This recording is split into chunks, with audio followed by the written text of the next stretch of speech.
Universidad Católica Nuestra Señora de Asunción en Paraguay, Fellowship en Oftalmología Pediátrica en la Universidad Católica Nuestra Señora de Asunción en Paraguay, Fellowship en segmento anterior de córnea, superficie ocular y catarata, miembro del Consejo Directivo de la Sociedad de Oftalmología Filial Norte, presidente del capítulo oftalmólogo joven de la Sociedad Peruana de Oftalmología. Doctora Harun, qué gusto tenerla con nosotros.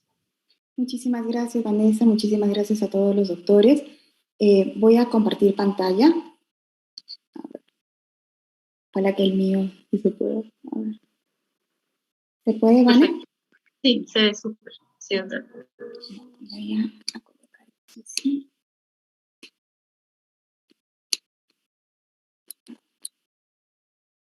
Ya.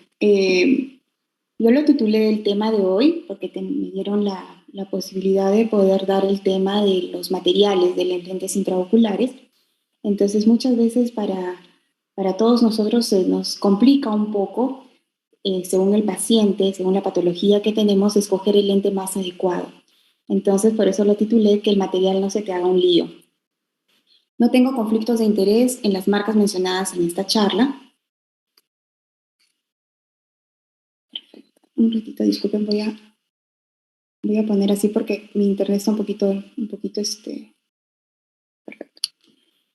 Una de las especialidades en medicina que ha sido toda una revolución ha sido la oftalmología. Y dentro de la cirugía de catarata, con mucho más razón. Llevamos más de 3.000 años operando cataratas.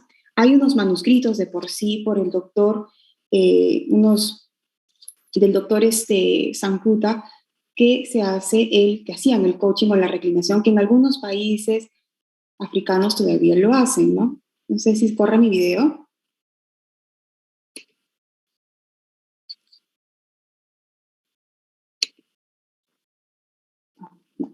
Entonces, bueno, mientras que carga, esta técnica vía pars plana, colocan un instrumento afilado, ¿no? Y tratan de luxar el cristalino a la cavidad vítrea, ¿no? Y así el paciente puede volver a ver, ¿no? En 1747 se hizo, con el doctor francés Jacques Davier, dio la técnica de extracapsular. Y el doctor Samuel Sharp dio la técnica de la intracapsular.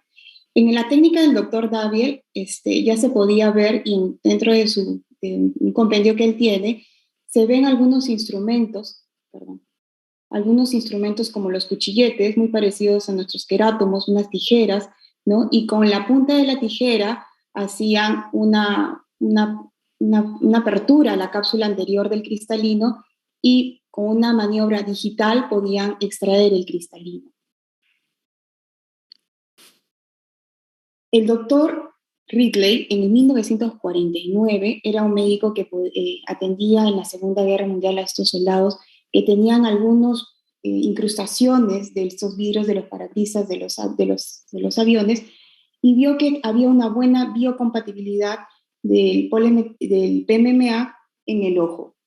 Entonces, él diseñó este lente biconvexo, donde el primer laboratorio fue el laboratorio Reiner, que hizo este lente intraocular. Lo colocó en una paciente que era una licenciada en enfermería, con una sorpresa refractiva de menos 15 de sorpresa refractiva, que lo tuvo que explantar. Él hizo la cirugía en el mes de noviembre de 1949 y lo tuvo que hacer un recambio en febrero nada más de 1950 con un buen resultado.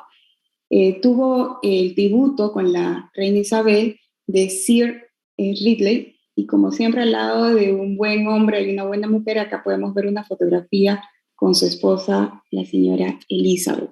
Entonces ha sido una revolución total las cirugías de catarata, ¿no? Acá podemos ver al doctor Charles Kellman, que fue el primer cirujano que hizo con la técnica de la facomulsificación, que aparte de oftalmólogo fue músico de jazz, ¿no? Y en 1978 el doctor Kayi hizo la implantación del primer lente plegable, ¿no? Hay que tener en cuenta que desde 1967 hasta el 78 hacían cirugías de facomulsificaciones con incisiones pequeñas, pero igual tenían que ampliar estas incisiones para colocar los lentes rígidos. En 1997 fue aprobada la primera ley municipal. En el 98 se trajo la primera ley histórica, y en este dato es muy interesante la participación de los años 80, la doctora Patricia Bot. Me encanta mencionarla a ella porque dentro del panel masculino de oftalmólogos tenemos la presencia de esta doctora, ¿no? Ella fue la primera piedra, como se dice, para poder empezar la investigación sobre las técnicas de femtosegundo. Ya en el 2016 fue aprobada por la FDA el primer lente de profundidad de foco, o los lentes EDOF, ¿no?, que son conocidos. Esto es un pantallazo, no está dentro del tema, pero me pareció interesante colocarlo, ¿no? Dentro de los lentes intraoculares podemos dividirlo, la clasificación por diseño, que está dividido si son por un tema de aberración, ya sean asféricos o esféricos, por su toricidad, si son presentación tórica o no tórica, sí, por su presentación de focos, si son monofocales o multifocales. Entonces, eso también es un pantallazo sobre qué tenemos actualmente y qué se está investigando, ¿no? Tenemos lentes intraoculares que se coloca, son lentes de material de silicona, que son ajustables a la luz ultravioleta, ¿no? Y que se pueden cambiar las dioptrías con este equipo, que es un dispositivo de disfunción de luz digital, y se puede tallar este lente intraocular 2 semanas después de la implantación, y podemos modificar estos pequeños sorpresas refractivas que queramos hacer ajuste, ¿no? Y dentro del panel de retina tenemos este lente, por ejemplo, que es el Dynacore, que son unos lentes, bueno, son de gran tamaño, diseñados para pacientes que tengan problema macular. También está estudiándose lentes intraoculares con un chip dentro, ¿no?, donde se va a poder monitorear también, por ejemplo, pacientes con glaucoma. Tenemos actualmente ya que se están implantando lentes, estos lentes pinhole, ¿no?, o lentes con las dos presentaciones, que es el extra focus, que es el extra focus, o el acufocus, ¿no? Entonces vemos que cada vez tenemos más diseños de lentes intraoculares con mucha tecnología, ¿no? Como estábamos hablando antes, tenemos más de 3.000 años con pacientes afáquicos, pero tenemos 73 años de la primera implantación del lente intraocular. Entonces, es importante, para poder hablar sobre el material, algunos conceptos importantes. Entonces, tenemos el término de hidrofóbico e hidrofílico. Lo hidrofóbico es lo que va a repeler el agua, y lo hidrofílico lo que lo va a atraer. Entonces, se va a ver la presencia del desarrollo del ángulo entre la superficie del lente intraocular y el humor acuoso. Si este ángulo es abierto, es un lente intraocular hidrofóbico. Si va a generar un ángulo cerrado, va a ser un lente intraocular hidrofílico. Los lentes de silicona son considerados súper hidrofóbicos, ¿no?, que van a dar un gran ángulo. También tenemos la presencia del término de higroscopia, que es la tendencia de un material a incorporar el agua a su estructura, y esto va a estar asociado al glistening, ¿no?, que son microbolas retráctiles en el centro del lente intraocular. Hay que tener en cuenta que este estudio, ¿no?, demostró que hay una clasificación, que es la clasificación de Miyata, que va a dar de 4 grados de glistening, ¿no?, donde habla que el glistening grado 1 y 2 muchas veces no va a estar afectando la agudeza visual ni la calidad de visión. Y el glistening grado 3 a 4 tampoco va a estar afectado la agudeza visual, pero sí posiblemente la calidad de visión. Para poder evaluar el glistening, se recomienda hacer un corte paralelepípedo, ¿no?, y ahí es donde se va a poder ver este puntillado, ¿no?, dentro del lente intraocular. Muchos oftalmólogos refieren, ¿no?, que se puede evaluar en cualquier lente intraocular, pero es mucho más fácil evaluarlo en estos lentes intraoculares amarillos, ¿no? Entonces, tenemos por materiales de PMMA, que son los rígidos, los de silicona, que son flexibles, los de acrílico, que también son flexibles, ¿no?, y que esos se van a dividir en los hidrofílicos y los hidrofóbicos. Entonces, el lente intraocular PMMA es de material rígido, son de bajo costo, son hidrofóbicos, tienen un índice de refracción de 1.49, pero está relacionado a una gran capacidad de poder tener una opacidad de cápsula posterior. Eso está relacionado por el diseño del borde de la óptica, que muchas veces es de borde redondo. Los lentes intraoculares de silicona son considerados súper hidrofóbicas, son plegables, tienen una óptica gruesa, favorece la adherencia bacteriana y lamentablemente se adhiere al aceite del silicón, por ejemplo, cuando son pacientes que tienen una posibilidad de una futura cirugía de retina, entonces por eso no se recomiendan. Dentro de los lentes de acrílico se van a dividir en los hidrofóbicos, los hidrofílicos y los hidrofóbicos, la unión de los dos mundos de algunas casas farmacéuticas que han querido unir las propiedades del hidrofóbico, las ventajas del hidrofóbico con las ventajas del hidrofílico, y también tenemos los hidrofóbicos glycerin free como el Clarion, ¿no? Dentro de los hidrofóbicos tenemos que tienen baja cantidad de porcentaje de agua, son lentes finos, mucho más delgados, tienen mayor capacidad lamentablemente de formar glistening y es menos compatible con la uvea. Según estudios, como vamos a ver más adelante, tienen menos posibilidad de tener opacidad de cápsula posterior. Pero hay que tener en cuenta que eso tiene que ver mucho con el diseño del borde. Como marcas comerciales, como ejemplo, tenemos el SN60 de la marca Alcon, el Restor de marca Alcon, los Amosensar, por ejemplo, ¿no? Como los hidrofóbicos de Glycerin Free es el Clarion, por ejemplo, de la casa Alcon. Dentro de los hidrofílicos tenemos el Acres, por ejemplo, de la casa Bausch & Lomb, y el lente Reiner. Entonces, ¿qué tenemos como evidencia científica sobre los materiales de los lentes? Este estudio, relacionando con los lentes intraoculares que fue publicado en el 2021, se dio que los lentes intraoculares hidrofóbicos tienen menos tasas de opacidad de cápsula posterior a comparación de los lentes hidrofílicos, ya que van a tener menos capacidad de adhesión de la cápsula mayor proliferación de la migración de las células epiteliales cristalinianas.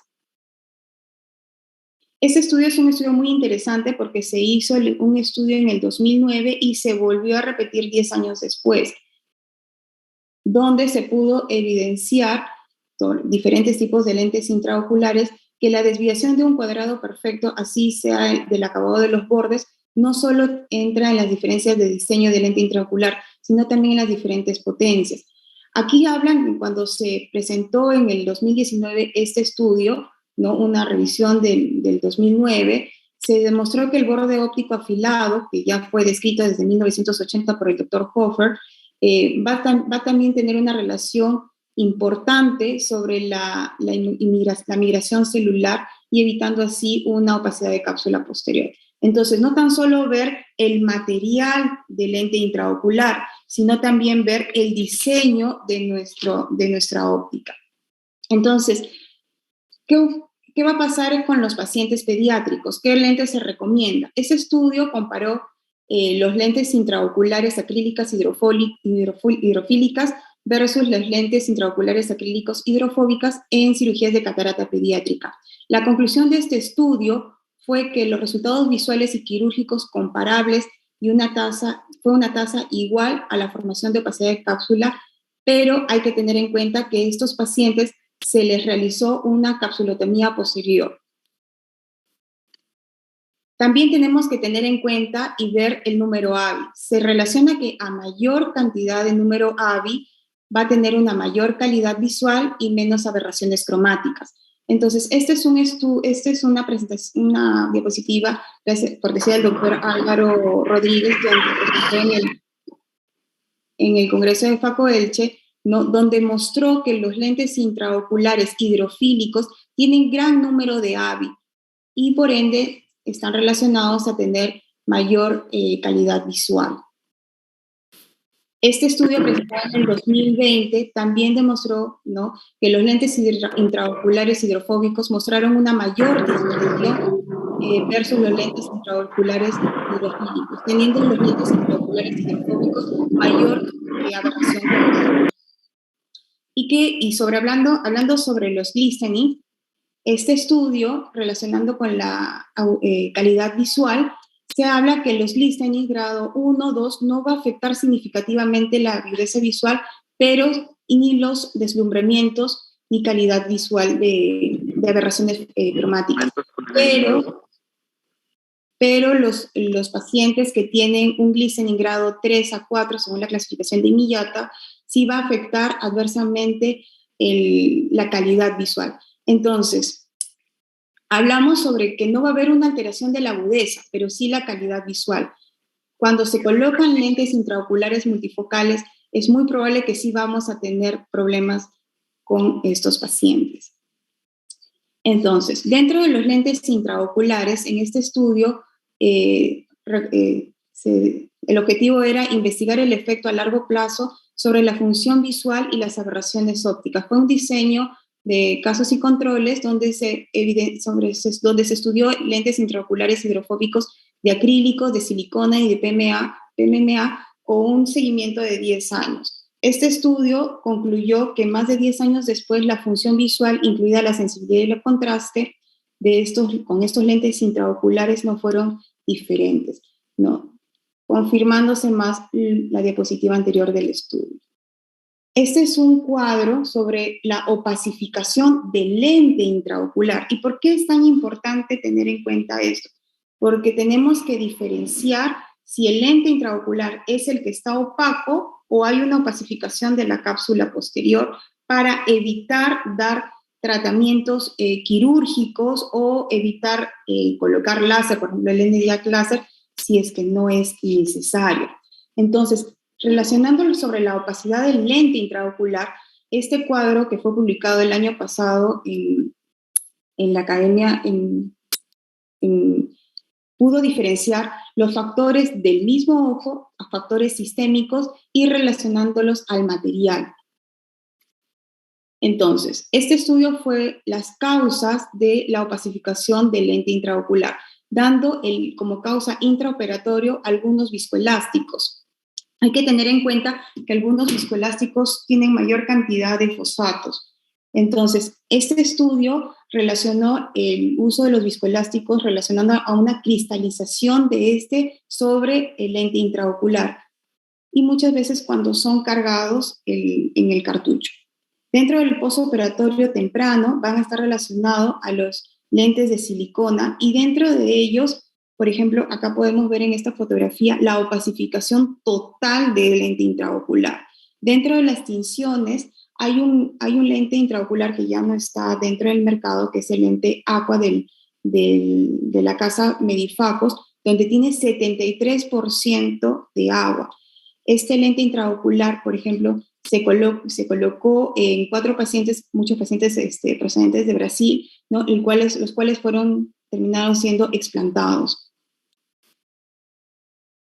Este es un estudio del conocido doctor Joaquín Fernández, donde hizo una revisión sistemática en el 2019, relacionando que los líos opacificados más comunes fueron los líos hidrofílicos. El tiempo medio de aparición de estas opacificaciones fueron de 14.93 meses y van a tener relación algunas cirugías asociadas de trasplantes lamelares, mucho más frecuente en pacientes con diabetes mellitus o pacientes que tengan algún procedimiento de polo posterior y o glaucoma. Cuando tienen estos pacientes intervenciones combinadas o condiciones combinadas van a estar en mucho más frecuencia, como se muestra acá en estos 2 cuadros. Entonces, ¿y qué va a pasar o relacionándolo con pacientes que recibieron algún trasplante lamelar? Este estudio quiso presentar como objetivo describir los hallazgos clínicos y de laboratorio en una serie de casos de la opacificación del lente intraocular, relacionándolo a estos trasplantes lamelares donde se tiene que colocar aire o gas o algunas inyecciones intracamerulares, ¿no? Entonces, en estos pacientes se presentaron en los lentes acrílicos hidrofílicos. ¿Y qué pasa con el polo posterior? Este estudio concluyó que el patrón localizado de la calcificación de la superficie anterior fue más frecuente en los lentes de acrílicos hidrofílicos. En este estudio podemos ver qué pasa con las casas farmacéuticas que tienen los lentes hidrofílicos y hidrofóbicos, ¿no? Se habla que la conclusión de eso, la opacificación del lente intraocular, se encontró en un número significativo de los pacientes y tuvo un efecto significativo en su visión. ¿Qué podemos hacer o qué lentes intraoculares son recomendados, entre comillas, en los pacientes con antecedentes de uveitis? Este estudio recomendó, ¿no? Bueno, se dio como conclusión que el perfil de seguridad a largo plazo de los lentes de acrílico hidrofílico fueron buenos en los pacientes con antecedentes de uveitis. Entonces, dentro de las conclusiones, podemos ver que dentro de los lentes que tienen biocompatibilidad uveal, se recomiendan los hidrofílicos, dentro de la biocompatibilidad capsular, los hidrofóbicos, la bioadhesividad, los hidrofóbicos, y con alguna complicación de las características como el glistening, los hidrofóbicos. Como recomendaciones, pacientes con antecedentes de glaucoma, posibilidad de una futura cirugía de retina, por ejemplo, los miopes magnos, los pacientes con glaucoma o los pacientes que puedan llegar a un trasplante de córnea, por ejemplo, una distrofia de Fuchs, se recomiendan los lentes hidrofóbicos. Muchísimas gracias. Dejo acá mi email para poder responder cualquiera de sus dudas o si quieren que yo comparta alguna de las publicaciones mencionadas en la charla.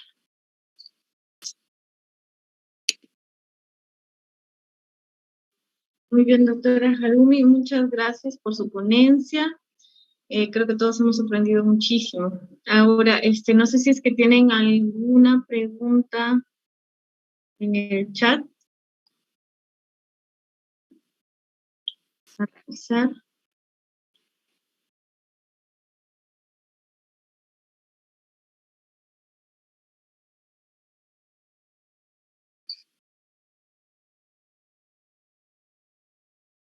No sé si alguien tiene alguna pregunta para la doctora Harumi sobre su tema.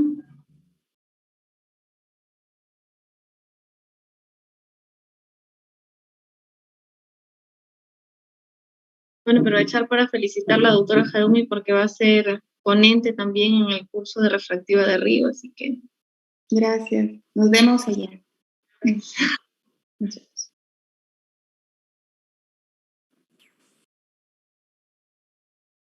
Bueno, le están felicitando también por el chat, que la ponencia ha estado muy interesante.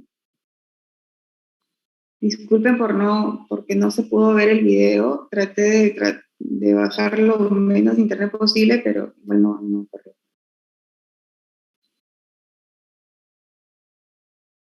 Bueno, doctora, a ver, en el caso de los ojitos que nos llegan por emergencia por traumas oculares, ¿no? Después de solucionar la emergencia, ¿qué tipo de lente intraocular sería el indicado para colocar? Muy importante.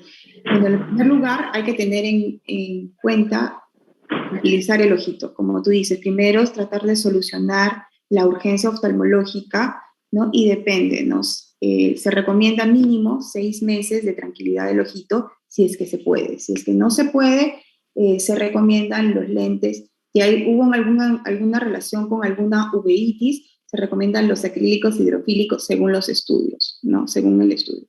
Que tienen mayor compatibilidad con la uvea. Perfecto. Tenemos una pregunta del doctor Julio Rodríguez. Nos preguntan, ¿un paciente con antecedentes de uveitis no recomienda un lente de PMMA? Bueno, claro, hay que tener en cuenta que según los estudios que yo he podido presentar, la evidencia científica recomienda si en el caso hablamos de acrílico, se recomienda el acrílico hidrofílico, ¿no? En este caso, si hay un antecedente de uveitis. Los lentes de PMMA sí se pueden colocar, ¿no? Pero tener en cuenta que si hay un antecedente ya de un proceso inflamatorio exagerado, va a haber mayor posibilidad también de opacidad de cápsula posterior y los PMMA, por el diseño del borde de la óptica, va a tener más posibilidad también de opacificación. Perfecto, doctor. Bueno, la sigo felicitando por la ponencia, doctora. Bueno, muchas gracias por la excelente exposición que nos ha dado hoy día.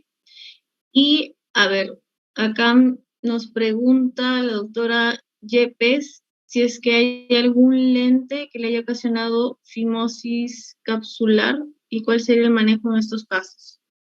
Muy importante. Dentro de los lentes hay que tener en cuenta que la fimosis capsular muchas veces está asociada cuando hacemos una rexis pequeña, ¿no? Entonces, cuando estamos en el intraoperatorio y vemos que hay una rexis pequeña, se recomienda con el bisel del cistótomo, ¿no? O con la utrata, el biselito, se puede amplificar un poquito la rexis, ¿no? Ya colocando ya tu lente intraocular, hacer unas pequeñas aperturas para evitar la fimosis. Hay que tener en cuenta que si hay una fimosis capsular, puede haber una contracción de todo el saco y en un futuro una luxación, ¿no? Entonces es muy importante evitar las fimosis. Si en el caso ya en el postoperatorio vemos que ya se está presentando una fimosis capsular, se recomienda con el lente de Jack Láser hacer unas pequeñas aperturas. Ahora, dentro de los lentes intraoculares que tienen mejor, según la evidencia científica, ¿no? Mejor compatibilidad con la cápsula son los lentes de acrílico hidrofóbicos. Ok, perfecto. Bueno, doctora, buenas noches. A ver. ¿Cómo estás? Una última pregunta, doctora. Excelente exposición. Felicidades. Yo tenía una consulta. En los casos específicos en los cuales nosotros utilizamos lentes monopieza, en una cirugía en la cual hemos perdido cápsula y hacemos una fijación escleral con un lente monofocal, según había leído en la literatura, existían problemas de dispersión de pigmentos, frecuencia de uveitis debido al roce de las ápticas, que son más gruesas a nivel del surco, ¿no? O a nivel de la propia fijación escleral. ¿Usted ha tenido alguna experiencia con respecto a eso? ¿Utilizar un lente monofocal con fijación escleral o en surco que haya causado algún tipo de evento como una dispersión pigmentaria, una uveitis o algún tipo de complicación parecida? Claro, hay que tener en cuenta que cuando hay alguna rotura de la cápsula posterior donde el sulcus no puede ayudarnos en este caso, ahí es donde se recomiendan los lentes de 3 piezas, ¿no? Hay que tener en cuenta que el diseño de los lentes de 3 piezas muchas veces tienen las ápticas un poquito más arriba, ¿no? Y la óptica un poquito más abajo como para poder hacer una captura óptica, ¿no? Evitando, de por sí siempre va a haber un riesgo de una dispersión pigmentaria por el roce, ¿no? Pero se recomienda sí o sí usar un lente de 3 piezas si en el caso vas a poner un lente insulcus. No se recomiendan los lentes de monopieza colocar en insulcus. Aparte que también el peso, ¿no? Dentro de la fijación de lentes intraoculares, depende de la técnica, ¿no? Por ejemplo, si vas a utilizar la técnica de Yamane, ¿no? ¿Puede haber un roce? Sí, ¿no? Pero más que el roce, el problema de la técnica Yamane, por eso es que la técnica de Valvecchia Yamane modificada por Valvecchia, se hace como un tunelcito en la esclera, porque el principal problema de la fijación de los lentes intraoculares en esclera es de que queda el cabito de la áptica, ¿no? Expuesta y puede ser más riesgo a endoftalmitis porque esa es una puerta de entrada al vítreo. Entonces, ahí es donde la técnica de Yamane-Valvecchia modificada ayuda un montón, ¿no? Entonces, se hace un tunelcito a nivel escleral. Gracias, doctora. Muchas gracias. Bien, como no hay más preguntas, vamos a continuar con la programación. Ahora vamos a presentar al doctor Edwin Celis. El doctor es egresado de la Facultad de Medicina de la Universidad Privada Antenor Orrego.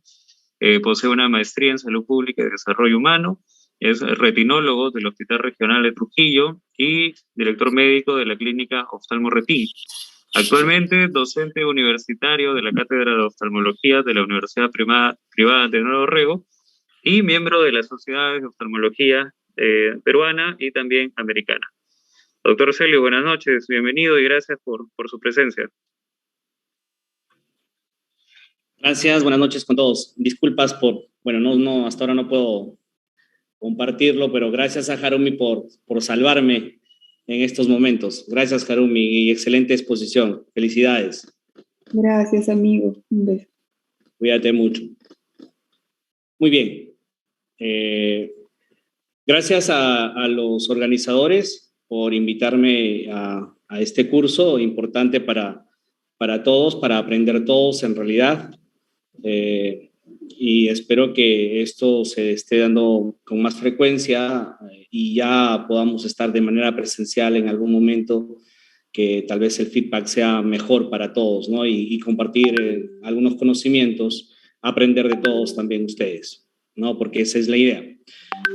Bueno, el tema que me asignaron es ¿por qué el Fondo de Ojo antes de la FACO? Obviamente es parte de la evaluación oftalmológica que hacemos nosotros, cada uno de los oftalmólogos. Hay que hacer un manejo integral, ¿no? Antes de operar cualquier tipo de cirugía, en todo caso oftalmológica, ¿no? Y mucho más la cirugía de catarata. Entonces, vamos a ver y compartir algunos conocimientos. A mí, la verdad es que me gusta que me pregunten en el momento que sea necesario. No tengo problemas si podemos compartir, o si no lo sé, pues lo averiguamos todos. ¿Sale? Siguiente, Vane, por favor.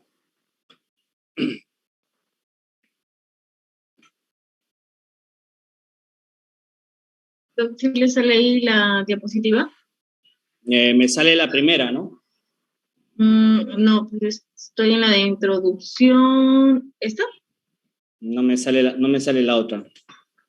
Es el tema. Con habilitar edición, creo mejor, para que puedas moverlo ahí. Lo has bajado nomás, ponle habilitar edición. A ver, dame un segundo. Habilitar edición.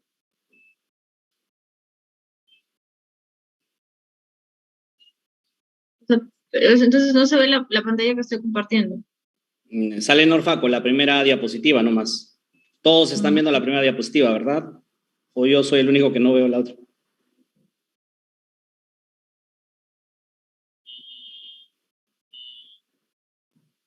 Ahí está, ahora sí. Ahora sí. Descárgalo mejor en tu compu para que... No, sí, es que sí le he descargado. Habilitar edición. Ok.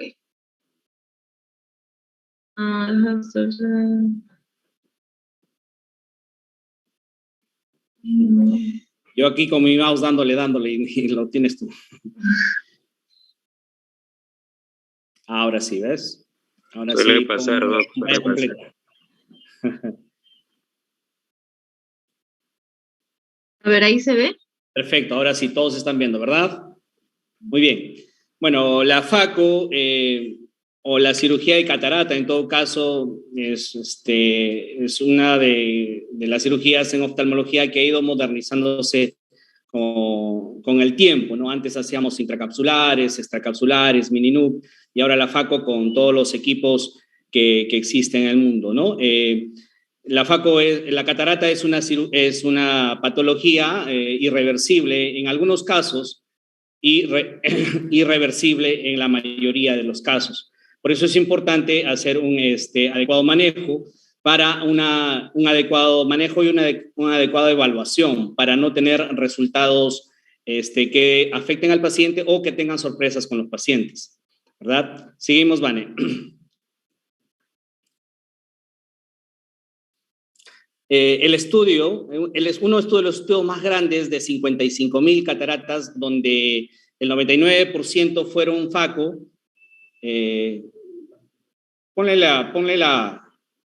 Ampliar la pantalla, por favor. Un lío. Está ampliada, pero no sé por qué no la ven ampliada. Es que... Ya, bueno, sí, ahí estamos. Entonces, la diapositiva 3, por favor. Perdón, espere, porque no sé por Creo qué que está... tu internet está medio lento.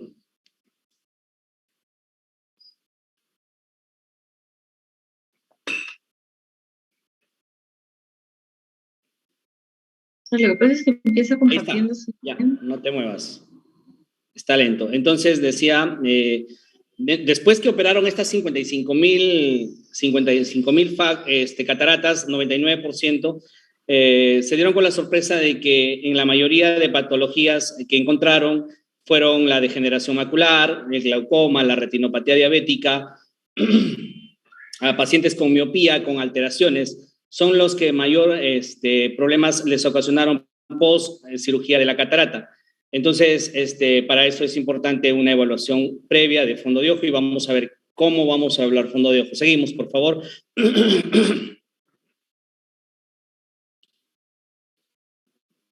Pero dame un segundo porque... A ver, si es que yo le doy ahí next. ¿Se ve next? No, siguen lo mismo.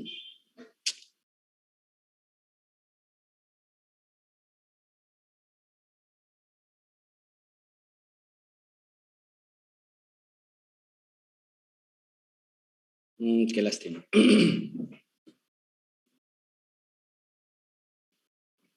A ver, dame un segundito para ver qué está pasando.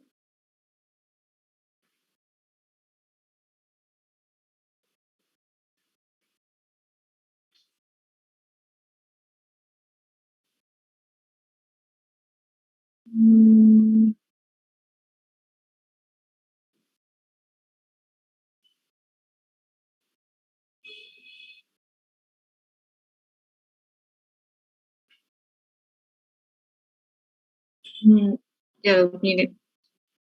Voy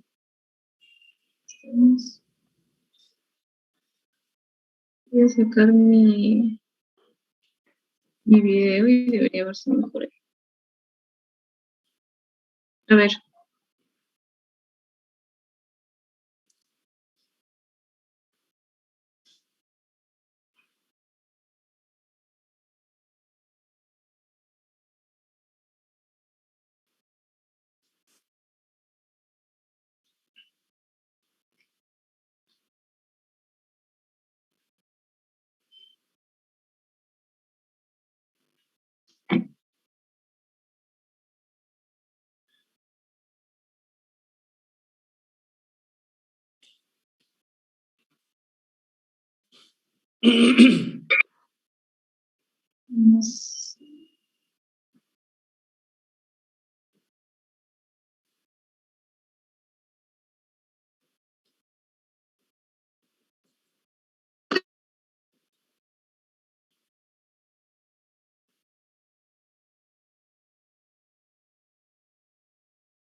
Doctor, las voy a presentar ahí en este tamaño, ¿ya?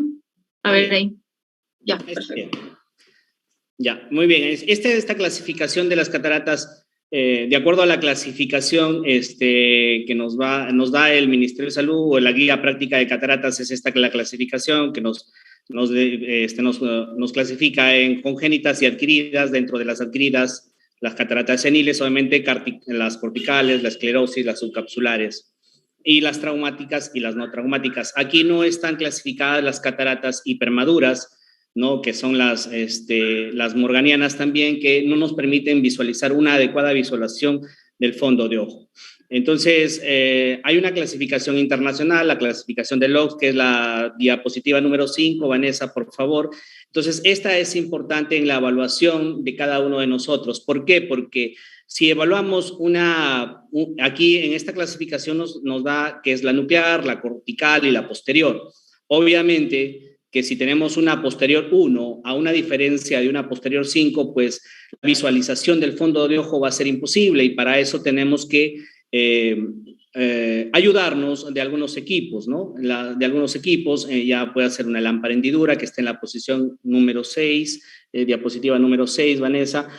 Es importante tener muchos oftalmólogos antes usaban mucho el retinoscopio directo y ahora, usamos, los retinólogos usamos los retinoscopios, los oftalmoscopios indirectos. Pasamos a la 7, por favor, Vanessa. El abordaje del paciente la catarata, no solo, obviamente para todos los residentes, no solamente la catarata, sino todas las patologías, es importante hacer una buena anamnesis, ¿no? Pacientes con antecedentes de retinopatía diabética, pacientes con hipertensión, pacientes con dislipidemias, pacientes con problemas de la tiroides, averiguar, pacientes con antecedentes de glaucoma, con familiares de glaucoma es importante. y está más dicho que la agudeza visual es una parte principal del diagnóstico, una buena refracción, ¿no? El segmento anterior, como está, tiene sinequias anteriores, sinequias posteriores, tamaño de la cámara, es importante la evaluación. Recuerden que los hipermetros pues, tienen cámaras estrechas, un fondo de ojo muy pequeño que en el momento de la cirugía de la catarata pueden hacer algunos problemas coroideos. Es importante ahí un poco bajar el flujo del BCS que está ingresando y el fondo de ojo y algunos exámenes de ayuda. A veces en los consultorios no tenemos todos los equipos, por eso es importante conocer algunas pruebas que nos pueden ayudar a ver una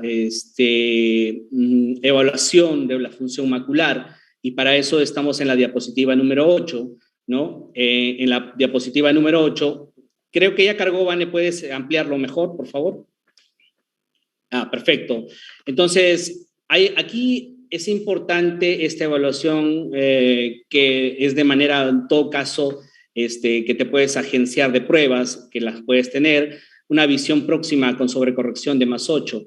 Esta prueba, o +8 a +12, algunos usan entre 8 y +12. Esta prueba nos va a ayudar a ver una función macular. Se copió de una prueba que se llama una prueba de Landa, que se hacía con unos lentes especiales, pero a veces aquí, bueno, en el Perú no contamos con esos lentes, pero podemos probar un lente +8, un lente +10, un lente +12, para ver la función macular, y a 5 centímetros hacemos leer un Jagger 4, un Jagger 3. Eso nos permite una evaluación y decir que la función de la mácula está buena, o una agudeza visual de baja visión, obviamente, de acuerdo a la clasificación de la catarata.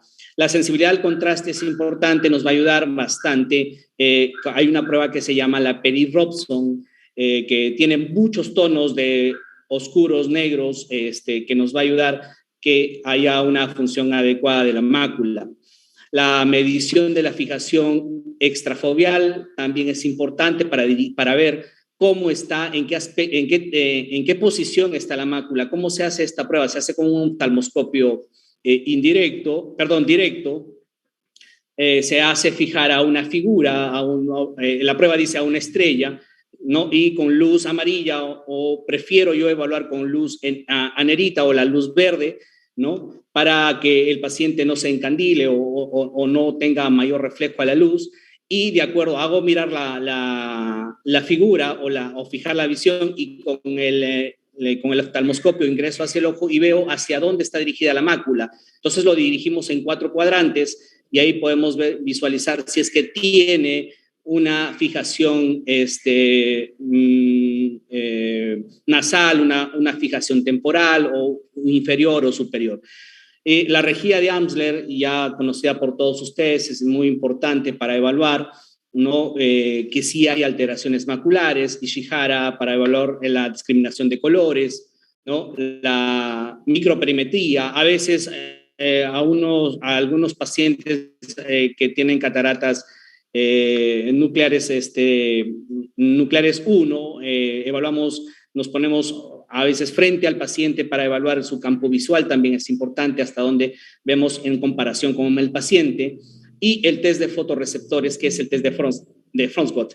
Este test tiene colores y se pone en una rejilla de cuadraditos, y va el paciente poniendo los colores de acuerdo a cómo está en la muestra. Entonces, estas pruebas nos pueden ayudar sin tener tomografía o sin tener ecografía, nos pueden ayudar para una mejor predisposición o un mejor pronóstico visual, y conversar con el paciente previamente a la cirugía de catarata. Entonces, ténganlo en cuenta, son pruebas que ustedes lo pueden hacer. Un lente 8 en su caja de pruebas siempre está. La prueba de contraste, de sensibilidad al contraste, la Peri-Robson, lo pueden bajar al internet y hacer una tabla y discriminar la sensibilidad al contraste, ¿no? Y la fijación también extrafoveal se hace con un oftalmoscopio directo. Entonces, esas pruebas lo pueden hacer. Todos tenemos, incluso en los laboratorios, nos pasan la rejilla de Amsler y Ishihara. La microperimetría también se puede hacer, o una campimetría por confrontación, como lo hacían antes, porque no tenían los equipos, y el test de fotorreceptores, que realmente no tenemos, pero con una prueba de Ishihara nos puede ayudar. Ahora, en cataratas muy maduras, en cataratas que definitivamente las hipermaduras o las morganianas, no vamos a hacer ninguna de estas pruebas, ¿no? Obviamente, la prueba que vamos a pedir es una ecografía. Muy bien, siguiente, Vale. Bueno, estos dos estudios son importantes, han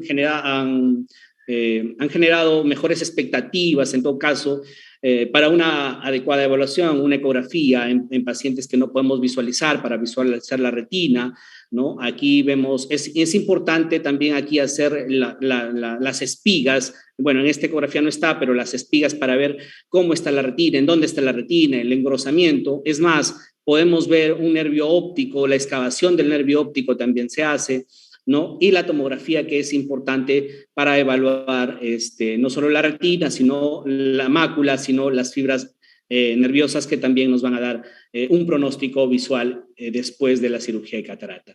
Seguimos, Vane.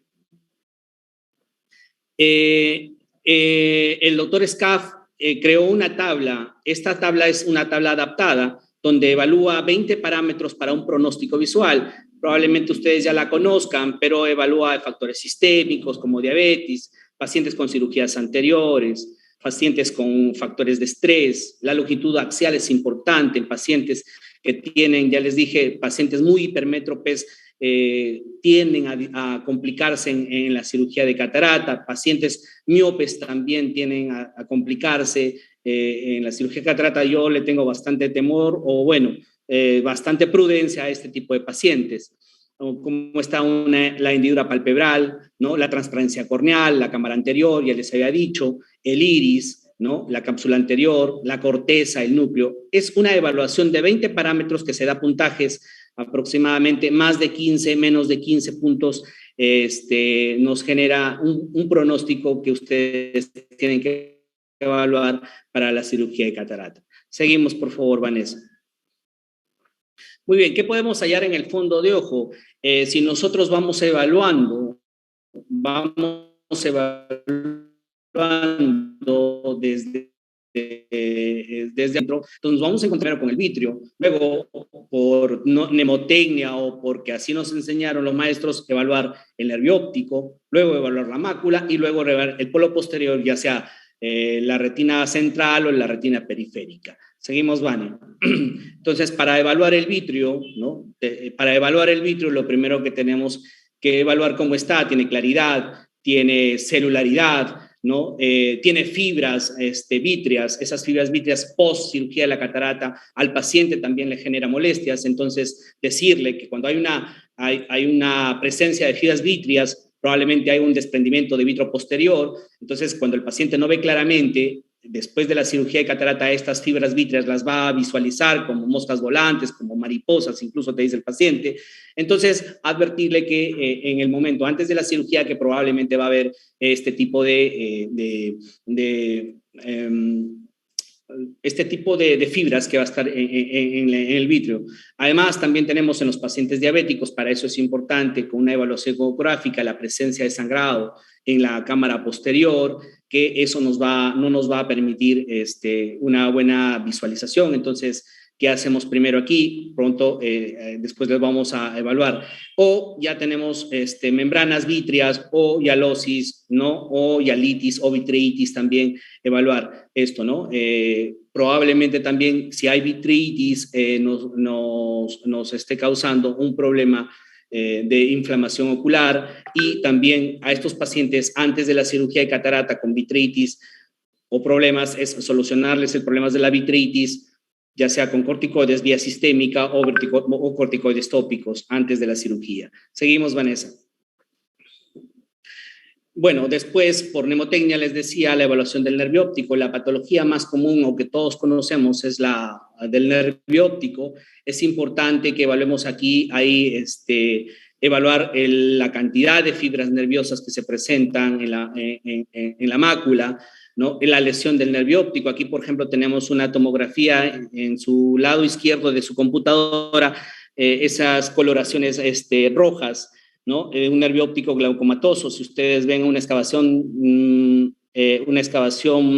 vertical de 0.89, casi un total de la excavación a comparación del otro que tiene 0.5. Entonces, una disminución de las fibras nerviosas. Arriba tenemos una mapita como cerros, ¿no? Que es la evaluación de las fibras nerviosas. Ahí nos dan un indicador de cómo están en peligro.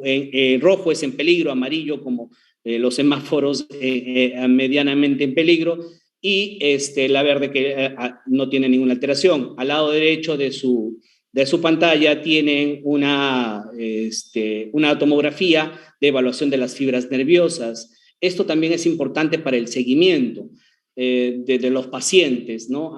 Normalmente el seguimiento o la prueba gold estándar para el seguimiento con pacientes de glaucoma hasta ahora es la campimetría, pero la campimetría detecta cuando ya tenemos un daño de 30% de fibras nerviosas, pero el OCT está detectando entre el 18 a 15 a 20% de lesiones de fibras nerviosas o disminución de las fibras nerviosas. Es importante para eso una tomografía y una adecuada evaluación. Seguimos, Vanessa. Bueno, tenemos también patologías del nervio óptico, como la neuritis óptica retrovulvar, las neuropatías, ¿no? Las mielitis transversas. Es importante la evaluación adecuada del nervio óptico. Seguimos, Vane, por favor. Tenemos las neuropatías ópticas isquémicas, ¿no? La neuropatía óptica isquémica anterior, la neuropatía óptica isquémica no arterítica. Entonces es importante evaluar. Seguimos, tenemos las neuropatías hereditarias, como la de Leber, las atrofias dominantes. En estas patologías hereditarias es importante el antecedente, porque no vamos a tener un buen resultado post cirugía de catarata. Entonces, normalmente en las hereditarias hay que buscar mucho en la retina, las espículas, el adelgazamiento de los vasos sanguíneos, la alteración de la papila, es importante. Seguimos. Y bueno, el edema de papila o la papilitis también está presente. A algunos les disminuye la visión y unos pensamos que es por catarata y tenemos este problema del papilidema. Seguimos. Y el pseudopapilidema, ¿no? El pseudopapilidema que está dado por las drusas del nervio óptico. Se dice que el mejor aliado para detectar o diferenciar un edema de papila o una papilitis con una drusa del nervio óptico es la ecografía. Ahí tienen una ecografía al lado derecho de su pantalla, donde se visualizan las partes nasal y temporal, unas drusas. Entonces, esto es un pseudopapilidema y evaluar. Entonces, si tenemos una duda, lo indicado es hacer una ecografía del nervio óptico para descartar que no sean drusas y que o se trate de un papilidema o se trate de un drusen de nervios ópticos. Seguimos, por favor. Y las neuropatías tóxicas atróficas. Muchos confundimos las neuropatías ópticas atróficas con glaucoma, ¿no? Pero ahí tienen una lesión muy, muy característica que es total del nervio óptico. No se ve el anillo neuroretiniano, definitivamente nada, y no se trata de un glaucoma, sino de una neuropatía óptica tóxica en pacientes. Por ejemplo, como el año pasado tuve un paciente que tomó alcohol metílico, pensando que también como el COVID, todo les daban tratamiento de todo por mejorar o porque no le dé el COVID, un paciente que tuvo una neuropatía óptica tóxica. Y estos pacientes definitivamente no van a mejorar con una cirugía de catarata y por lo tanto tenemos que hablar muy bien con el paciente. Siguiente. Entonces, toda patología de nervio óptico dice, ¿y si lo operamos o no lo operamos de catarata? Muy bien. Primero, regresa por favor, antes de operar la catarata, primero hay que tratar la patología óptica del nervio óptico. Si tenemos alteraciones del nervio óptico, mi sugerencia es primero tratar la patología del nervio óptico. Seguimos, Vane. Bueno, la mácula es la cereza de esto, o todos preocupamos de esto porque esta es la que mayor función visual tiene. Y es importante un adecuado manejo. Bueno, las patologías más comunes ya ustedes las conocen, la degeneración macular, las coriopatías serosas centrales en pacientes jóvenes, en pacientes con ansiedad, en pacientes nerviosos, en pacientes con estrés de trabajo. Tenemos muy frecuentemente las coriopatías serosas centrales, ¿no? El edema macular cistoideo post cirugía de catarata, la maculopatía miópica. Es importante en pacientes miopes, en mi experiencia, pacientes miopes que a veces ya están cansados de los lentes, prefieren a veces operarse con un lente intraocular no teniendo catarata. Mi sugerencia es que sean, bueno, la bibliografía también lo dice, que sean después de los 60 años. ¿Por qué? Porque el cristalino de todas maneras protege los rayos ultravioletas y eso es lo que genera un desgaste de la ruptura del EPR con la membrana de Bruch y puede generar una membrana neovascular que se puede dar. Las membranas neovasculares coroideas, el desprendimiento de retina exudativos, ¿no? Y esto nos puede generar problemas. Entonces hay que averiguarlo. Seguimos, Vanessa, por favor. Bueno, ya ustedes, la mayoría de ustedes conocen los síntomas que tienen la mácula, la alteración, ¿no? Alteración de la forma, la claridad, el color, metamorfopsias, disminución de la visión visual, visión borrosa, escotomas centrales. Para esto tenemos las pruebas que se llama la prueba de Amsler, que ya ustedes lo conocen. Siguiente, por favor, Vanessa. Entonces, aquí hay que diferenciar bien si tiene distorsión, visión borrosas, manchas y reducción del contraste, que es totalmente distinto. Seguimos, Vanessa, por favor. Esta es una prueba que todos a la mano tenemos. Aquí hay que diferenciar mucho las metamorfopsias, que es la deformación de las figuras, con un escotoma central, que normalmente a veces el escotoma central son causados por una membrana neovascular sangrante y nos produce una mancha central, que el paciente mismo te dice que te ve una mancha central. Siguiente, Vanessa. Siguiente. Dale clip, porque hay una figurita. Muy bien, dice la degeneración macular asociada con la edad. Aquí nos han asociado en esta diapositiva cómo son los síntomas de las cataratas subcapsulares posteriores, la nuclear, la cortical, versus la degeneración macular. Entonces, dice que la posterior hay disminución marcada de la agudeza visual, ¿no? Está más afectada la visión próxima, peor visión en miosis, ¿no? La nuclear hay una miopización. Recuerden que los pacientes que tienen catarata nuclear se miopizan, ¿no? La cortical, destellos, fotofobia, el sol les molesta, peor visión en los días más luminosos. Y la degeneración macular, bueno, hay una disminución sostenible de la agudeza visual, disminución de la sensibilidad al contraste, un escotoma central, una metamorfosia, una micropsia, una macropsia. Eso nos puede generar alteraciones. Entonces, evaluar bien esto. Siguiente, Vane, ahí cambia figuras, me parece, sigue. Bueno, ahí regresa, por favor. Ahí vemos unas pequeñas manchas, unas pequeñas hipopigmentaciones maculares, donde ya nos dan una predisposición que este paciente probablemente tenga a futuro una degeneración macular, pero a estos pacientes que tengan entonces hay que operarlos y protección con UV. Seguimos, Vane, por favor. Seguimos.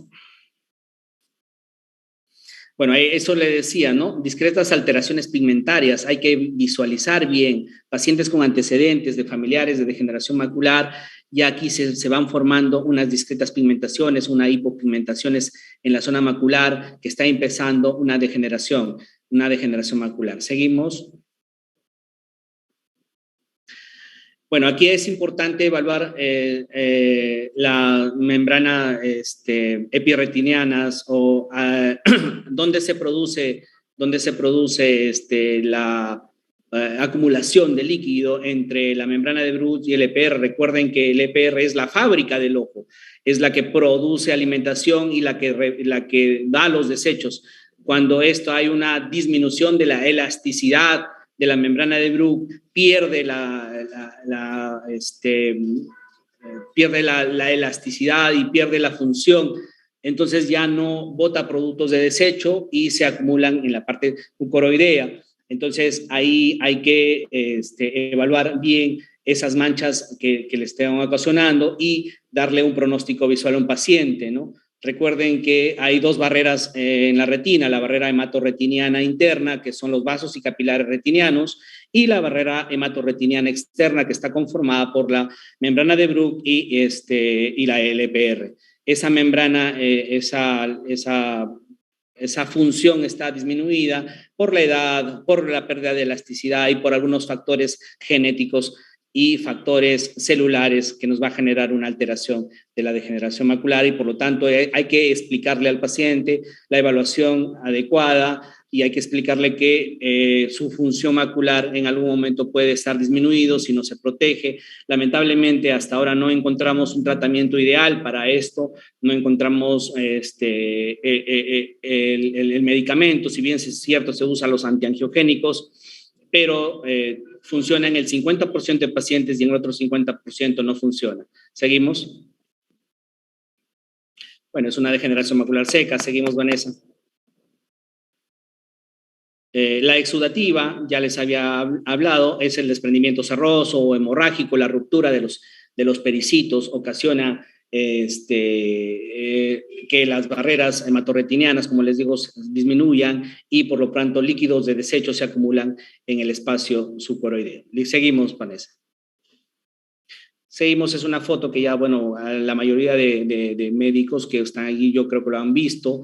Esta es una gran, ¿no?, presencia del gran líquido subretinano con hemorragias. Esta es una de las degeneraciones maculares que realmente el paciente no mejoran. Entonces, pero dice, doctor, ¿operamos o no operamos a este paciente? Yo creo que mientras haya cirugía, mientras haya una patología de cristalino o una opacidad de cristalino, a todos los pacientes hay que operarlos, pero previamente a estos pacientes hay que darles antiangiogénicos, al menos 3 dosis de arrastre, y posteriormente operarlos de catarata. Seguimos. Es importante también la evaluación de las cicatrices corioretinianas por descartar toxoplasmosis, descartar toxocariasis, ¿no? En el Perú somos endémicos en toxoplasmosis. A mis alumnos les digo, pues, todo proceso uveítico, lo primero que tienen que presentar es toxoplasmosis, citomegalovirus o enfermedades reumáticas. Entonces es importante la evaluación, el pronóstico en pacientes con cicatrices maculares. He tenido pacientes con una gran cicatriz macular, pero la parte foveal está libre, fíjense, y el paciente vuelve a ver. Entonces hay que evaluarlo adecuadamente y darle una expectativa, porque el paciente de catarata tiene una expectativa de mejorar y de ver bien. Entonces, para eso tenemos que hacer una buena evaluación y tal vez pedir un OCT. Si tenemos la parte foveal o la parte central de la mácula libre, los pacientes podrían mejorar. Seguimos, por favor. Esto para mí es la cereza, porque ahora pues todos tenemos el OCT que nosotros pedimos casi a la mayoría de pacientes, ¿no? A veces innecesariamente, porque podemos ver con un fondo de ojo, con una oftalmoscopía indirecta, podemos visualizar la mácula, pero para mayor seguridad, en todo caso, de cada cirujano, es importante evaluar la tomografía. Entonces, aquí es importante evaluar la estructura de los fotorreceptores. Ahí ven en la parte derecha de su pantalla el elipsoide. Cuando hay una disrupción del elipsoide, cuando hay una ruptura del elipsoide, estos pacientes van a tener problemas posteriores a una cirugía de catarata. Es importante y enseñarle al paciente qué es lo que está pasando en sus fotorreceptores. Cuando hay una desorganización en la arquitectura de los segmentos externos de los fotorreceptores, gracias a Dios tenemos la tomografía que nos permite casi ver como una patología, ¿no? Ver los segmentos anteriores, ¿no? Ver cómo está la membrana de Harler, de Sattler. Es importante evaluar eso ahí, ustedes bien. Y las capas de la retina, ¿no? Evaluar importante, recuerden las capas vasculares de la retina, ahí van a estar diferenciados, ¿no? Entonces, la diferencia, por ejemplo, de un exudado blando, bueno, para los que conocen o para los que no, el exudado blando es que realmente no es una zona de exudado, mal llamado exudado, ¿no? Es una zona de isquemia en las fibras nerviosas. Luego tenemos el exudado duro, que se van a localizar en las capas vasculares de la retina. y luego tenemos las drusas que están en la parte coroidea. Entonces es importante evaluar, este examen nos permite evaluar esto anatomopatológicamente, ¿no? Entonces esto nos va a dar un pronóstico para evaluar. Todos pedimos un OCT, fíjense por favor en el elipsoide, fíjense por favor en los segmentos externos, ¿no? En los segmentos externos de los fotorreceptores, fíjense muy bien en el EPR, fíjense en la coroides, cómo está organizada, desorganizada, ¿no? En la membrana de Hattler, en la membrana de Sattler, es importante para dar un pronóstico visual. Probablemente, si hay una disrupción de los elipsoides, recuerden, eso puede dar una alteración o puede generar una membrana neovascular en la ruptura de eso. Es importante la evaluación del OCT que ustedes hagan. Seguimos, por favor. Aquí tenemos algunos OCTs, bueno, no han salido tan bien de la figura, pero bueno, tenemos un edema intraretiniano quístico por un edema macular diabético, muy común en todos nosotros. Tenemos un edema intrarretiniano difuso, ¿no? Que es en las retinopatías proliferativas, ¿no? Tenemos un edema hiperreflectivo superficial, ¿no? Por la obstrucción de la arteria oftálmica. Tenemos un fluido subretiniano, que es en la coroidopatía serosa central, un fluido subepirretiniano, ¿no? Que es en la degeneración macular. Seguimos, por favor.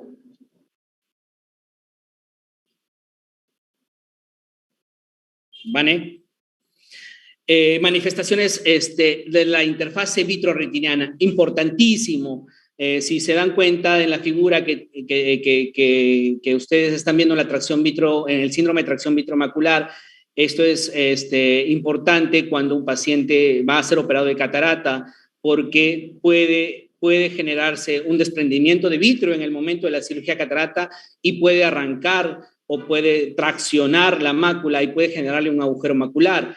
Entonces, en este caso, a veces es preferentemente tratar esta tracción vitromacular de manera simple. Normalmente uno lo trata con gas para hacer el desprendimiento de la hialoides posterior y luego hacer una cirugía de catarata para no ocasionarle un agujero macular. La membrana epirretiniana también. Aquí es importante la evaluación de la agudeza visual. Algunos decían, ¿qué prefieres? ¿Operar una membrana epirretiniana con una cirugía combinada de facoemulsificación para que no tenga problemas? Pero normalmente en membranas epirretinianas puede operarse primero una catarata y luego puede operarse la membrana epirretiniana o puede ser una cirugía combinada. Definitivamente los agujeros maculares es mejor operar en una cirugía combinada porque hay que hacer la limitorexis para un mejor pronóstico visual, no operar simplemente la catarata. He visto a muchos cirujanos que primero quieren operar la catarata y no tienen un resultado visual adecuado. El paciente probablemente esté incómodo y no tenga un buen efecto visual. Entonces yo sugiero en este tipo de cirugías hacer una cirugía combinada. Seguimos. Alteraciones del complejo de la retina externa y el epitelio pigmentario de la retina. Aquí tenemos 4 fotografías en donde hay aquí disrupción de los elipsoides, ¿no? En la retinosis pigmentaria. Hace como 2 semanas tuve un paciente. Recuerden que todos los que tienen retinosis pigmentaria hacen cataratas subcapsulares de temprana edad, entre 30 a 40 años. Entonces, doctor, ¿se debe operar o no se debe operar? Obviamente que en este tipo de pacientes sí hay que operarlos para una mejor visión, pero hablando con el paciente que poco a poco va a ir bajando un poco la visión y esperando pues que el paciente no vea nada, ¿no? Hay 30, 32 tipos de retinosis. Hay retinosis agresivas, hay retinosis que son leves. Entonces, para hablar de retinosis ya pues sería otro tema, pero en fin, todos los pacientes con retinosis pigmentaria deben ser operados a mi criterio, ¿no? Cuando hay irregularidad, ¿no? Generalizada en los fotorreceptores, ¿no? Ahí tenemos una proliferación uveal melanocítica difusa, ¿no? Una hemorragia submacular, ahí tenemos una degeneración macular con una membrana neovascular. Estos pacientes suelen mejorar con antiangiogénicos y tenemos la atrofia de retina externa. Cuando hay una atrofia de retina externa, el paciente ve, pero no diferencia muy bien los colores. Por lo tanto, también mi sugerencia es que sí operar catarata en este tipo de pacientes. Seguimos, por favor.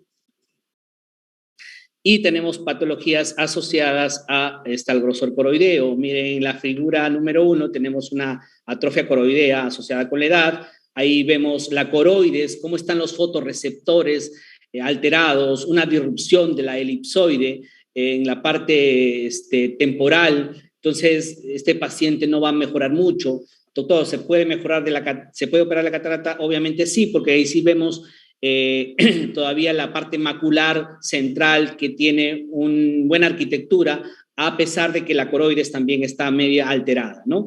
Tenemos una atrofia coroidea asociada a la edad, ahí también tenemos una disrupción de fotorreceptores, una desorganización de la coroides, entonces una alteración. Y tenemos también una neovascularopatía paquicoroidea. Si ven ahí, es como una cicatriz. Probablemente estos pacientes con este tipo de cicatriz no mejoren ni con antiangiogénico ni con cirugía. Entonces, pero debe operarse la catarata sí, porque puede tener una visión periférica mejor. Sí, entonces sí se puede operar este tipo de pacientes. Seguimos, por favor. ¿Hasta acá tienen alguna pregunta o de repente, no sé, seguimos? No, antes. Bueno, las enfermedades vasculares de la retina, las enfermedades vasculares más conocidas ya es la retinopatía diabética, ya vamos en incremento epidemiológicamente.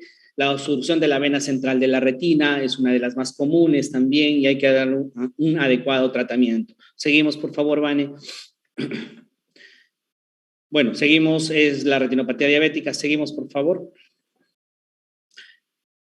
Factores asociados a la retinopatía diabética y la clasificación, ¿no? Ahora la nueva clasificación es sin retinopatía, con retinopatía diabética leve, no proliferativa, retinopatía diabética proliferativa moderada y severa. Aquí hay todavía un nuevo consenso, estaban hablando de un nuevo consenso de una retinopatía diabética moderada. Recuerden que nuestra factor cultural para este tipo de pacientes, los pacientes a veces son de muy lejos, no vienen, entonces en algunos pacientes ya es necesario a veces tratarlo de la retinopatía diabética no proliferativa moderada. Y sugiero que sea tratado antes de la catarata, porque la catarata de todas maneras genera procesos inflamatorios y el vitrio también. Entonces, y con mayor razón las retinopatías diabéticas no proliferativas severas hay que tratarlas con láser. Obviamente sí es que la catarata nos permite poner el láser, pero si no, pues hay que hacer la cirugía de catarata primero. En realidad, yo acostumbro casi en todos los pacientes con catarata y retinopatía, a todos los pacientes operar de cirugía catarata, porque eso me permite un mejor seguimiento, una mejor visualización, un mejor tratamiento con láser, ¿no es cierto? Y la retinopatía diabética proliferativa normalmente yo lo trato con antiangiogénico y luego láser. Prefiero en la retinopatía proliferativa poner antiangiogénico antes de cada cirugía de catarata. Seguimos, por favor. Bueno, ahí están la clasificación o, bueno, las etapas de la retinopatía, ¿no? En realidad, sí, a todos los pacientes que tienen retinopatía, yo prefiero, sí, a la mayoría de pacientes operarlos para un mejor seguimiento y un adecuado tratamiento de láser. Obviamente, si es proliferativa, si es la proliferativa moderada, severa, que antes se hablaba de esto, estos pacientes definitivamente tienen que ser vitrectomizados, ¿no? Es más, cuando tengo pacientes que tienen hemorragias de 1 a 2 veces, ya definitivamente los opero, porque ya empiezan a hacer tracciones vítreas y a hacer membranas, y que después quieren operarse, ya es más complicado hacer una cirugía vítrea, ¿no? Entonces, prefiero aquí hacer una cirugía combinada antes que solamente cirugía de catarata. Seguimos, por favor. El edema macular diabético, de acuerdo al grado, si es si es de moderado a severo, ahora tenemos prefiero poner los Urdex. Yo no estoy a favor de ninguna marca comercial, pero prefiero porque cuando tengo un moderado, los pacientes mejoran, prefiero ponerle los Urdex y después operar de la catarata. Y luego los leves a moderados también los trato con antiangiogénico previa a la cirugía de catarata, o aunque sea 1 o 2 dosis o 3 dosis antes de la cirugía de catarata. Seguimos, por favor. Bueno, la obstrucción de la vena central de la retina, la primera complicación, pues ya saben, el glaucoma neovascular. Entonces, a estos pacientes hay que tratarlos definitivamente con antiangiogénico antes de la cirugía de catarata, y porque incluso con catarata, si es que tenemos una obstrucción de vena central de la retina o una rama isquémica, así le pongamos muchos avastines, este paciente va a necesitar de todas maneras láser porque va a estar en una zona de retina isquémica y va a generar el VEGF, entonces hay que ponerle anti-VEGF siempre. El otro día preguntaba en el Congreso de Lima que si fuera tu papá le pusieras láser o no le pusieras láser, pues eso depende del tamaño isquémico, porque no todos los meses le vamos a poner antiangiogénicos, entonces es evaluar eso. Seguimos, por favor. Ahí tenemos la obstrucción, una obstrucción de rama, una obstrucción generalizada. Los antiangiogénicos funcionan muy bien. En esto, antes de la cirugía de catarata, mi sugerencia es poner los antiangiogénicos y luego operar la cirugía de catarata para un mejor pronóstico. Seguimos, por favor. Y si operamos a todas las pacientes con vasculopatías de retinopatía diabética, en mi sugerencia o en mi experiencia es que se puede poner láser, menores de 60 años mejor es poner láser y esperar la catarata. Recuerden que el proceso inflamatorio o la exposición a los rayos ultravioletas del ojo también genera un poco de alteración en el fondo de ojo. Entonces, sugerencia, mayores de 60, pues ya por teoría uno sabe, y operarlos. Y si es que es menores de 60 y la catarata no te permite hacer un tratamiento, pues yo he operado pacientes hasta de 40 años con retinopatía diabética que no podía poner láser porque el láser no pasa, va a través de la catarata, entonces hay que ponerle láser. Hay que hacer la cirugía y luego poner láser. Seguimos, por favor. Bueno, los desprendimientos de retina, ya tenemos los reumatógenos traccionales, ¿no? Obviamente los serosos no se operan. Todos, en mi pequeña experiencia retinólogo, en la mayoría de cirugías, y realmente me ha ido bien, a todos les hago facovitrectomía porque me permite hacer un pelamiento de la base vítrea. Recuerden que la base vítrea genera tracciones y eso es lo que hay, un re-desprendimiento. Por eso es que vemos pacientes con re-desprendimiento de retina. Entonces prefiero a los desprendimientos de retina hacerles una cirugía combinada, casi a la mayoría de pacientes, a excepción de que sean muy jóvenes, ¿no? Muy jóvenes no les hago, salvo que el desgarro o la ruptura reumatógena sea muy periférica, obviamente que sí, definitivamente yo les hago la cirugía por un redesprendimiento. Seguimos, por favor. Es importante evaluar en los pacientes miópicos, son mayores a predisponentes de lesiones, son predisponentes, valga la redundancia, a lesiones predisponentes. En todo caso, si es que es factible, obviamente,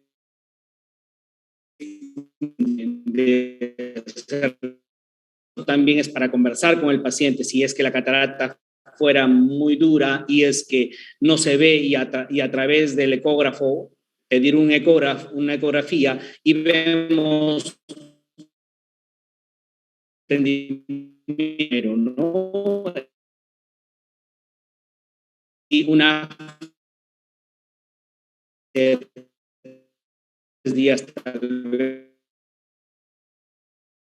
de fotocoagulación para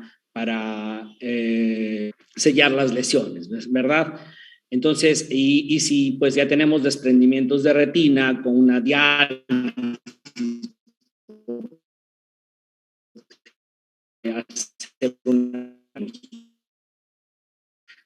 si lo hay que operarlos. Si son muy jóvenes, o no operar de catarata si la lesión te permite, en donde esté, ¿no? Si te permite no hacer la cirugía de catarata y guardar, guardar el cristalino todavía, es mejor. Pero si no, pues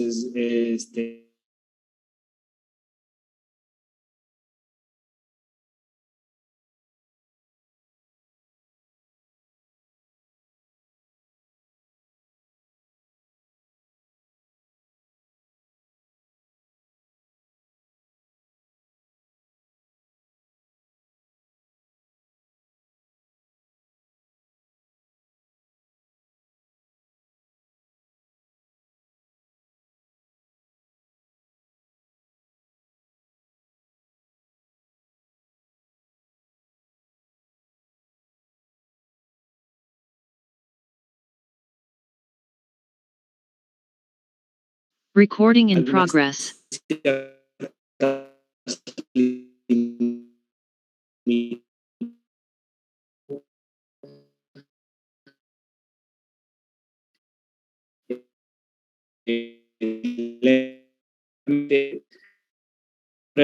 No, nunca están ciegos, porque es triste ver a un paciente que salga llorando que se va a quedar ciego. 30.